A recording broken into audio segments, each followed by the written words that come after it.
पहले अध्याय में विषाद योग का वर्णन है। पश्येताम भानुपुत्राणाम आचार महतीम जमुम विवधाम द्रुपदपुत्रेण तव शिष्येण धीमता। पहले अध्याय में विषाद योग है। भगवान ने गीता का ज्ञान देते समय अलग अलग पात्रों को चुना। एक तो वो जो देख नहीं सकता, एक वो व्यक्ति जो देख सकता है परंतु सामने वाला का देख सकता है, दूर का नहीं देख सकता, और एक सुन सकता है और समझ सकता है। तीनों अलग अलग पात्रों को चुना भगवान ने। इसलिए भी तीनों को चुना। कुछ व्यक्ति ऐसे होते हैं जिनके अंदर विवेक की कमी के कारण वो सब कुछ सुन तो लेते हैं पर कर नहीं पाते। एक व्यक्ति वो होता है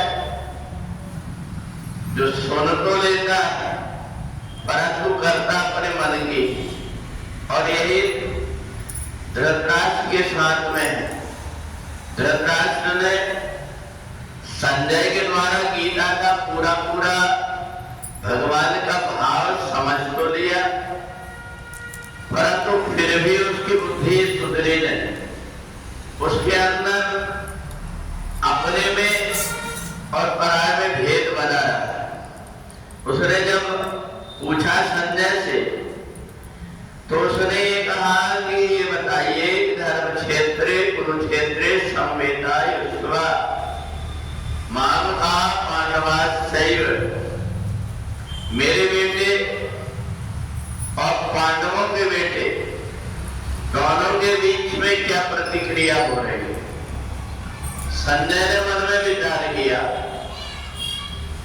कि ये दोनों के लिए अस्माकं पुत्र कह सकता था कि मेरे पुत्रों ने इस समय क्या प्रतिक्रिया किए, परंतु धृतराष्ट्र के मन के अंदर अभी स्वार्थ की भावना, वो अभी अपने और पराय के दृष्टि से देख रहा है। तो इसलिए संजय ने जो कुछ भी भगवान श्री कृष्ण ने अर्जुन को सुनाया था वो बात सुना तो दिया, परंतु धृतराष्ट्र के अंदर बुद्धि उत्पन्न इसलिए नहीं हुई क्योंकि उसकी मंद बुद्धि थी। स्वार्थ से, अपना और पराय के भेद से उसकी बुद्धि कुंठित से, इसलिए उसने सुना तो, और सुनने के बाद में जो ज्ञान का उपदेश दे रहा था उनके ही विषय में उल्टा कहने लगा कि कृष्ण तो परमात्मा है, उसे भाइयों के बीच में विवाद में क्यों पड़ना चाहिए। जब अर्जुन युद्ध करने के लिए मना कर रहा है तो उसको भीख मांग करके खाने देना चाहिए, उसे फिर क्यों युद्ध के लिए कहना चाहिए। तो धृतराष्ट्र की बुद्धि के अंदर ये आया।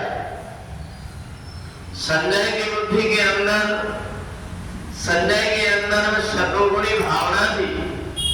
वो परमात्मा के नजदीक तो नहीं रहा परंतु परमात्मा के भाव को, परमात्मा की वाणी को समझ करके उसने निष्कर्ष निकाल लिया, यत्र योगेश्वर कृष्णो यत्र पार्थो धनुर्धरा। धर्म की मूर्ति है भगवान श्री कृष्ण, और इनके द्वारा जो कुछ भी ज्ञान दिया जा रहा है एक व्यक्ति के लिए नहीं सबके लिए। इसलिए उसने निश्चय कर लिया यह तो धर्म को दया, अब तो विजय पांडवों की ही होगी। भले पांडवों के पास में सेना भी कम थी, वीर शूरवीर तो थे, परंतु धृतराष्ट्र की तरफ, दुर्योधन की तरफ साथ देने वाले बहुत सारे थे। और इसलिए ये जो गीता भगवान ने हमको सुनाया है, गीता हमारे अंदर तब जाती है जबकि हमारी बुद्धि पवित्र हो। अगर हृदय के दरवाजा बंद हो तो हमारे द्वारा गीता का सुना हुआ ज्ञान भी बाहर ही रह जाता है। तो इसलिए गीता का ज्ञान हमारे हृदय में तब प्रवेश प्रति श्रद्धा हो। अर्जुन के मन में भगवान के प्रति श्रद्धा थी। भगवान ने अर्जुन से पूछा कि बताओ अर्जुन, मेरे तेरे सुनने के बाद में तुम्हारे मन में क्या आया? तो अर्जुन ने साफ कह दिया कि आपने जो कुछ कहा है कर से वचनम धाव, आपने जो कुछ कहा है मैं आपके वचनों का पूरा पूरा पालन करूंगा। और अर्जुन ने सब प्रकार की अपनी दुर्भावना को, अज्ञान को दूर करके भगवान ने जो उपदेश दिया था, आत्मा को अमर मान करके और धर्म के लिए कार्य करने का वो कार्य करना प्रारंभ कर दिया। इसलिए अर्जुन को विजय भी प्राप्त हुई और अर्जुन का यश भी चारों लोगों में फैल गया।